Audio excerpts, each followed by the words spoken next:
Born and raised in a family of 4, mom, dad, older brother, and I was the little brother of the bunch. I'll never forget my pops. He passed away in 1992. I found him on the couch, dead, with 2 crack rocks in his hand. My mom, still alive today. She's an angel walking around this earth. She's awesome. She's got one of the greatest hearts that I've ever known. My big brother, my best friend. But see, we grew up in this duplex right behind me, and I'll never forget the day. See, my dream when I was younger is I wanted to play professional baseball. That was my dream. That's what I wanted to do with my life. But there were some challenges and struggles that happened along the way, like we all have. You watching this video right now, you've got some challenges and struggles too. Things that you remember, things that alter your state of being and could alter your state of being on a daily basis. I get it. I'll never forget the day we pulled up in this driveway right here. My mom was in the driver's seat, my dad was in the passenger seat. They got into an argument after we grabbed dinner from a Taco Bell a few blocks away. As we pulled up into this driveway right here, there was an argument that took place in the car, and the argument turned into a scuffle as we turned down this street. And when we turned into this driveway, the scuffle turned into a fight. My mom got out of the driver's side, my dad got out of the passenger side. They met at the front of the car near the garage.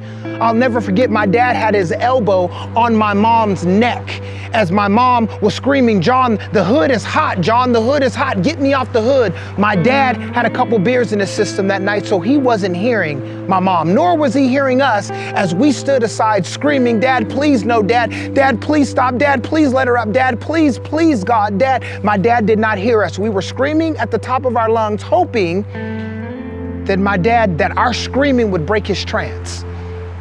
Well, he went from 0 to 60 in a moment. I'll never forget, he picked up my mom by her crotch to where her feet were off the ground, so he had total control over my mom's body. He turned my mom over and flipped her to where her feet were facing the sky. He lifted his knees up, and I'll never forget the day right here in this front yard, my dad slammed my mom onto her skull. I'll never forget the sound of when her skull hit the ground. I'll never forget that. I'll never forget the sound of as her body fell limp, as my dad kneeled down to check to see if she was breathing.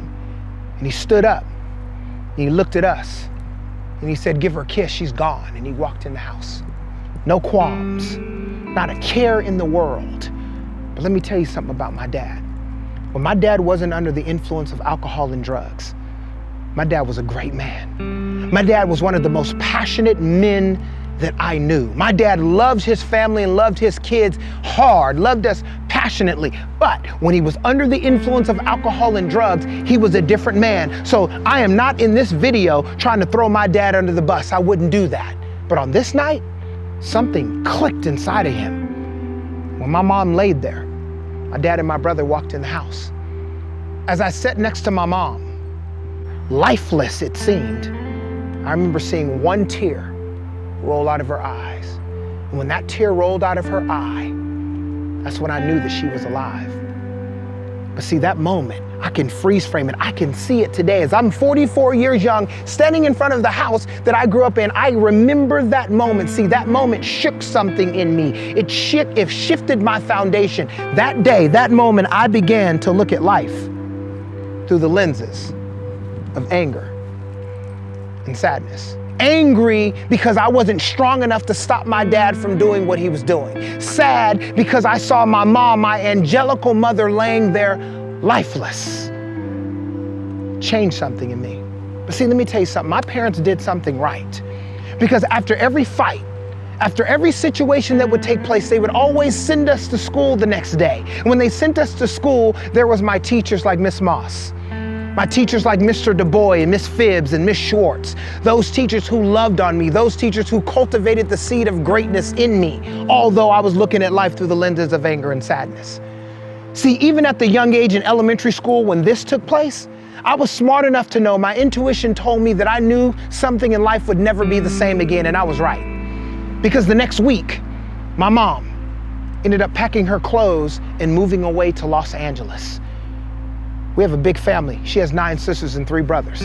She moved away to LA. Now, as kids, we thought mom is coming back. I knew mom was gonna come back. No. Mom didn't come back. But see, here's what's hard about the situation. She didn't come back, but my dad was still drinking. My dad still was dabbling in drugs at the time. My dad was still in the entertainment world as a drummer. So my mom wasn't there to get beat on anymore. So who do you think got the brunt of his disease when my mom left? My brother and I. Again, my dad was a great man when he wasn't under the influence of alcohol and drugs. So we went from a 2-income household to a 1-income household. So we had to move out of this duplex and we moved into Citrus Heights with my grandparents. Big Mama and Gramps to the rescue. When we moved in with our grandparents, we thought we were safe. We thought we were good now. Big Mama and Gramps was gonna take care of us now. But see, many of you know that abuse is cyclical. It goes from generation to generation until somebody is willing to break the cycle, where the cycle wasn't broken. I remember moving in with Big Mom and Gramps. When we moved in with Big Mom and Gramps, I remember being awakened from a dead sleep one night at my grandparents' house. Now, we had moved out of this duplex and now we were living with our grandparents. Big Mom and Gramps who were raising us, who opened up their doors for us because we didn't have a place to live. I remember being awakened from a dead sleep as my grandmother, who worked graveyard shifts, was literally running out to her car at about 11:45 at night. And I remember as I was awakened from a dead sleep, I was standing at the threshold of the front door watching my grandmother run to the car, but I had no idea why she was running. But as she opened up her car door with her key, she put her purse in the passenger seat. She jumped into the driver's seat. She put the key in the ignition. She closed the door, turned it on, put it in drive, and she hit the gas and made a right turn. And as she made that right turn, I remember looking up and I saw an arm extend over my head, and extended from the arm was a 9mm. And my grandfather, with a great heart, I'm not sure what happened on this night, but I remember him shooting at my grandmother. Bang, bang, bang, 3 times. He missed. But I heard what he was saying as he was pulling the trigger. So he meant to hit, but he missed her that day.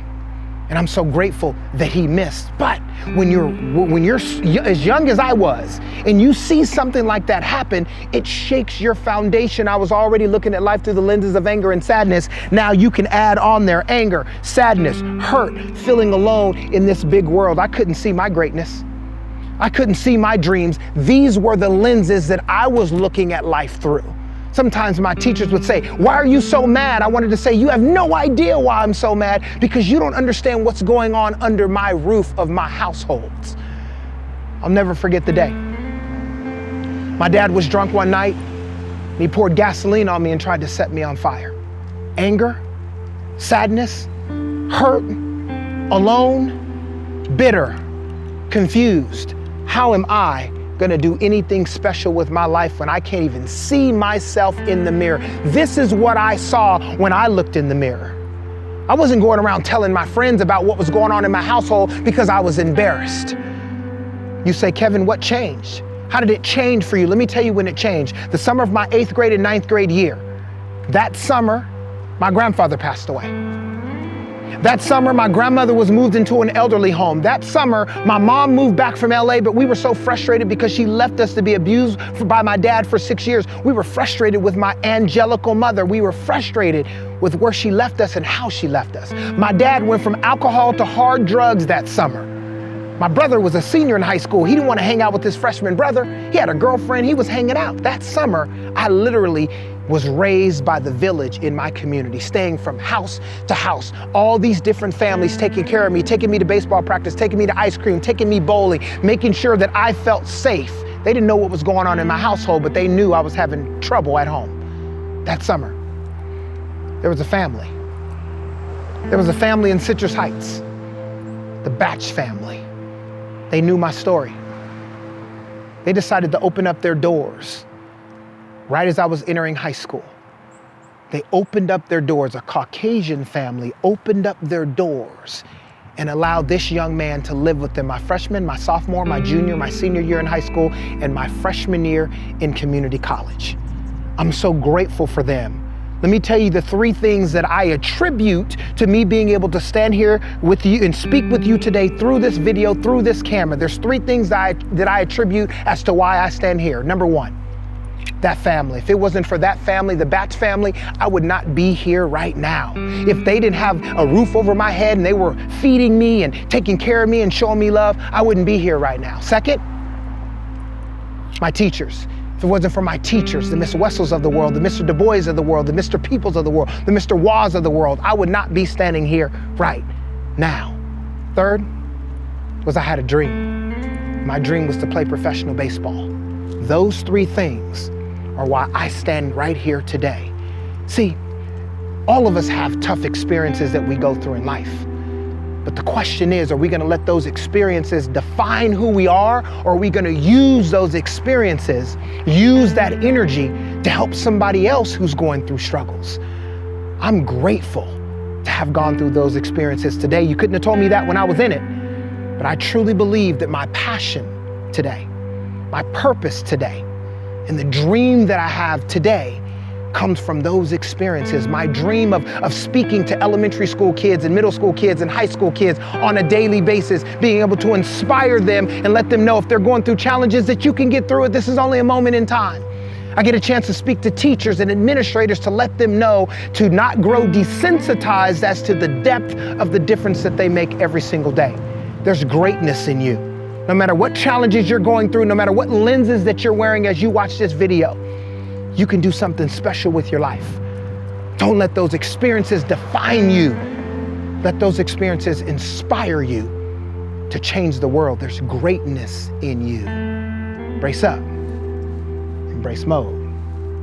Brace, see ya soon.